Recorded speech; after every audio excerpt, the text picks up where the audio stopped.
Welcome to south Indian cooking. இன்றைக்கி நம்ம பார்க்க போகிறது கர்நாடகா ஸ்டைலில் தேங்காய் பருப்பு போலி எப்படி செய்யுதுன்னு பார்க்க போகிறோம். இந்த போலி செஞ்சுட்டு நீங்கள் வெளியே 2 நாள் வச்சுருந்தாலும் இது கெட்டு போகாது.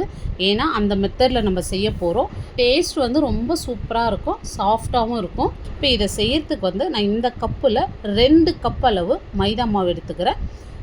இப்போ நீங்கள் இதுக்கு பதில் 1 கப் மைதா 1 கப் கோதுமை மாவு கூட சேர்த்துக்கலாம். நான் 2 கப் மைதா மாவு சேர்த்துக்கிறேன். இப்போ இதுக்கு தேவையான அளவு உப்பு சேர்த்துடலாம்.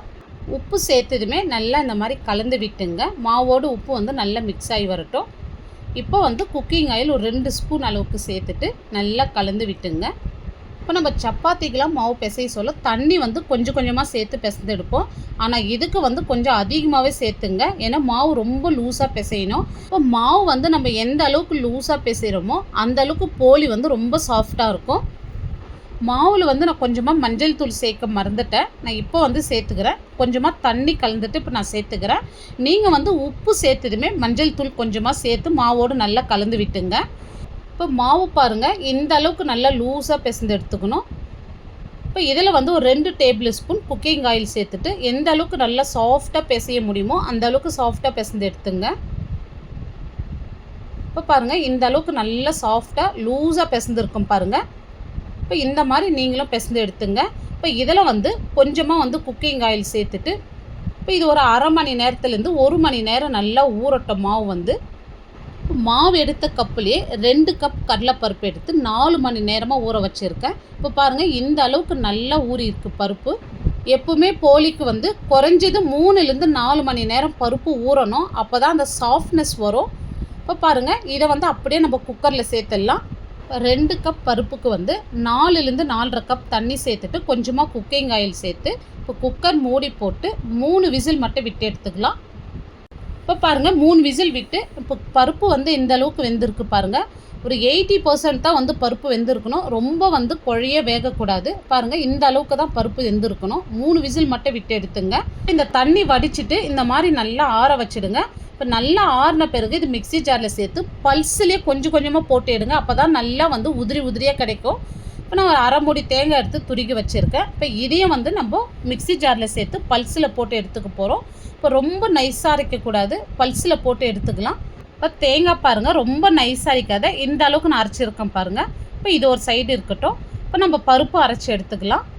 இப்போ பருப்பு பாருங்கள், நான் கொஞ்சம் கொஞ்சமாக மிக்ஸி ஜாரில் சேர்த்து இந்த அளவுக்கு உதிரி உதிரி அரைச்சிருக்கேன் பாருங்கள். நம்ம கொஞ்சம் கொஞ்சமாக சேர்த்தா தான் பருப்பு நிற்காது. நீங்கள் நிறைய சேர்த்துட்டிங்கன்னா அங்கங்கே பருப்பு இருக்கும். இப்போ பருப்பு பாருங்கள், இந்த மாதிரி நல்லா உதிரி உதிரியாக நைஸாக அரைச்சி எடுத்துங்க.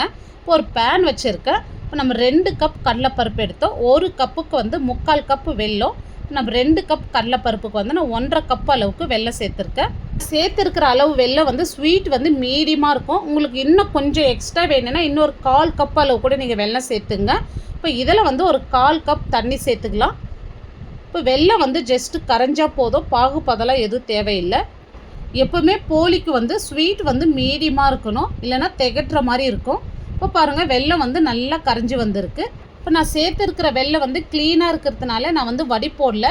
உங்கள் வெல்லம் தூசு மண் இருந்துச்சுன்னா நீங்கள் வடி போட்டு சேர்த்துங்க. இப்போ பாருங்கள், நம்ம அரைச்சி வச்ச தேங்காய் அப்படியே இந்த வெல்லத்தோடு சேர்த்துடலாம். இப்போ தேங்காய் வெல்லத்தோடு சேர்த்துட்டு நல்லா கலந்து விட்டுங்க. இந்த மாதிரி எதுக்கு செய்கிறோன்னா, நம்ம போலி செஞ்சுட்டு 2 நாள் வெளியே வச்சா கூட கெட்டு போகாது. இந்த வெல்லம் தேங்காய் நல்லா கொதிக்கணுங்க. இப்போ நம்ம தேங்காய் சேர்த்துட்டு ஒரு 3 நிமிஷமாக நல்லா கொதிச்சுன்னு இருக்குது. இதில் இப்போ அரை ஸ்பூன் ஏலக்காய் தூள், ஒரு கொஞ்சமாக மஞ்சள் தூள், இப்போ ஒரு பிஞ்சு உப்பு சேர்த்துடலாம். இப்போ இதை சேர்த்துட்டு நல்லா கலந்து விட்டுங்க. இப்போ நம்ம வேக வச்சு அரைச்ச பருப்பு இதோடு சேர்த்துடலாம். இப்போ பருப்பு சேர்த்ததுமே ஃப்ளேம் கம்மி பண்ணிவிடுங்க. இப்போ இதை கட்டி இல்லாத கலந்து விட்டுங்க.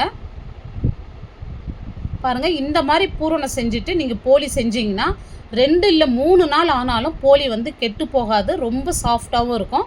ஒரு 2லேருந்து 3 டேபிள் ஸ்பூன் நெய் சேர்த்துங்க. இப்போ இந்த மாதிரி நெய் சேர்த்து செய்ய சொல்லும் இந்த பூரணம் ரொம்ப டேஸ்ட்டாக இருக்கும். இப்போ பூரணம் பாருங்கள், நம்ம சூப்பராக ரெடி பண்ணிட்டோம். இப்போ ஸ்டவ் ஆஃப் பண்ணிவிட்டு இது நல்லா ஆறட்டும், கை பொறுக்கிற சூடு வரட்டும். இப்போ பாருங்கள், இது நல்லா ஆறி இருக்குது. இப்போ கையில் கொஞ்சமாக எண்ணெய் அப்ளை பண்ணிவிட்டு இப்போ உங்களுக்கு தேவையான சைஸில் நீங்கள் உருண்டை பிடிச்சி எடுத்துங்க. இப்போ இதே மாதிரி நம்ம எல்லாமே உருண்டை பிடிச்சி எடுத்துக்கலாம். இப்போ மாவு பாருங்கள், எனக்கு வந்து ஒரு 3/4 மணி நேரமாக மாவு நல்லா ஊறின்னு இருக்குது. இப்போ மாவு வந்து இந்த அளவுக்கு ஸ்டிக்கியாகவும் நல்லா லூஸாகவும் இருக்கணும் பாருங்கள். இப்போ இதிலிருந்து நம்மளுக்கு தேவையான சைஸில் வந்து மாவு எடுத்துக்கலாம். ரொம்ப நிறைய எடுக்க தேவையில்லை. நான் எந்த அளவுக்கு எடுக்கிறேன் பாருங்கள், இந்த அளவுக்கு மாவு எடுத்தாவே போதும். இப்போ நான் வாழை இலை எடுத்துருக்கேன். இப்போ இதில் வந்து கொஞ்சமாக எண்ணெய் அப்ளை பண்ணிகிட்டு இருக்கேன். இப்போ இதை வந்து லைட்டாக இந்த மாதிரி ப்ரெஸ் பண்ணிங்க. இப்போ நம்ம ரெடி பண்ண உருண்டை வந்து இதில் சேர்த்துடலாம். இப்போ இந்த பூரணம் தெரியாத மாதிரி நம்ம மாவு வந்து க்ளோஸ் பண்ணிடலாம். பாருங்கள், இந்த மாதிரி பண்ணி விட்டுங்க. இப்போ இந்த மாதிரி லைட்டாக வந்து தட்டி விட்டுட்டு இதுக்கு மேலே வந்து ஒரு பாலித்தீன் கவர் சேர்த்துட்டு இப்போ எந்த அளவுக்கு மெலிசாக தட்ட முடியுமோ அந்த அளவுக்கு மெலிசாக பண்ணி எடுத்துங்க. இப்போ கவர் சேர்த்து பண்ண சொல்ல ரொம்ப ஈஸியாக இருக்கும். இப்போ நான் வீடியோவில் எப்படி பண்ணுறனோ இதே மாதிரி வந்து நீங்களும் பண்ணி எடுத்துங்க. இது ரொம்ப சிம்பிளான மெத்தடுங்க இந்த மாதிரி பண்ணுறது வந்து. இப்போ இதை வந்து அப்படியே தவாவில் சேர்த்துடலாம். தவா வந்து நல்லா சூடாக இருக்கணும். இப்போ மீடியம் ஃப்ளேம்லேயே இது நல்லா வேகட்டும். இப்போ பாருங்கள், இந்த அளவுக்கு வெந்து இருக்குது. இப்போ வந்து திருப்பி விட்டுங்க. இப்போ இதுக்கு மேலே வந்து நெய் இல்லைன்னா கொஞ்சமாக எண்ணெய் சேர்த்துட்டு நல்லா வெந்த பிறகு திருப்பி விட்டுக்கலாம். மீடியம் ஃப்ளேம்லேயே வேகட்டுங்க. இப்போ நம்ம மாவு பிசைந்து வச்ச பிறகு நல்லா ஊறணும். நல்லா ஊறிச்சினா தான் இந்த மாதிரி நல்லா எழும்பி வரும். இப்போ பாருங்கள், நல்லா எழும்பி நல்லா வெந்து வந்திருக்கு. இப்போ நம்ம எடுத்துடலாம். இப்போ உங்களுக்கு வாழை இலை கிடைக்கலன்னா நான் கவர்லேயே வந்து மெலிசாக தட்டி காமிக்கிறேன் பாருங்கள். இப்போ இதை வந்து ஃபுல்லாக க்ளோஸ் பண்ணிங்க. இப்போ இந்த மாதிரி க்ளோஸ் பண்ணிவிட்டு கையில் கொஞ்சமாக எண்ணெய் அப்ளை பண்ணிவிட்டு நல்லா மெலிசாக தட்டி எடுத்துங்க. இப்போ பாருங்கள், கையில் அப்படியே வந்து நல்லா மெலிசாக தட்ட வருது பாருங்கள். இப்போ நல்ல ரவுண்ட் ஷேப்புக்கு இந்த அளவுக்கு மெலிசாக தட்டி எடுத்துங்க. இப்போ உங்களுக்கு பார்க்க சொல்லவே தெரியும் எந்த அளவுக்கு மெலிசாக இருக்குது பாருங்கள். இப்போ இதை அப்படியே தவாவில் சேர்த்துடலாம். தவாவில் சேர்த்ததுமே ஃப்ளேம் வந்து மீடியமாகவே இருக்கட்டும். இப்போ ஒரு சைடு வெந்ததுமே கொஞ்சமாக ஆயில் அப்ளை பண்ணி திருப்பி விடுங்க. இப்போ இந்த சைடும் வந்து ஆயில் அப்ளை பண்ணிங்க. இப்போ இந்த சைடு நல்லா வெந்து வந்திருக்கு. இப்போ நம்ம திருப்பி போட்டுடலாம். இப்போ பாருங்கள், இப்போ 2 சைடுமே நல்லா ஈவனாக வெந்திருக்கு. இப்போ நம்ம இதை எடுத்துடலாம். இப்போ நான் எல்லா போலியுமே செஞ்சு எடுத்துட்டேன். இப்போ நான் உங்களுக்கு புட்டு காமிக்கிறேன் எந்த அளவுக்கு சாஃப்டாக இருக்குன்னு பாருங்கள். இப்போ உங்களுக்கு பார்க்க சொல்லவே தெரியும் நல்லா சாஃப்டாக வந்திருக்கு. இது 2 நாள் நீங்கள் வெளியே வச்சா கூட கெட்டு போகாது. ரொம்ப டேஸ்ட்டாக இருக்கும். கர்நாடகாவில் இந்த மெத்தடில் தான் செய்வாங்க. ரொம்பவே சூப்பராக இருக்கும். இந்த வீடியோ உங்களுக்கு பிடிச்சிருந்தால் கண்டிப்பாக நீங்கள் செஞ்சு பாருங்கள். லைக் பண்ணுங்கள், ஷேர் பண்ணுங்கள். நம்ம சவுத் இந்தியன் குக்கிங் சேனலை ஃபஸ்ட் டைம் பார்க்குறீங்கன்னா சப்ஸ்கிரைப் பண்ணிவிட்டு அப்படியே ஆளுன்ற ஆப்ஷனையும் கிளிக் பண்ணிவிடுங்க. அப்போ தான் நான் போகிற வீடியோ உங்களுக்கு உடனுக்குடனே நோட்டிஃபிகேஷனாக வரும். தேங்க்ஸ் ஃபார் வாட்சிங்.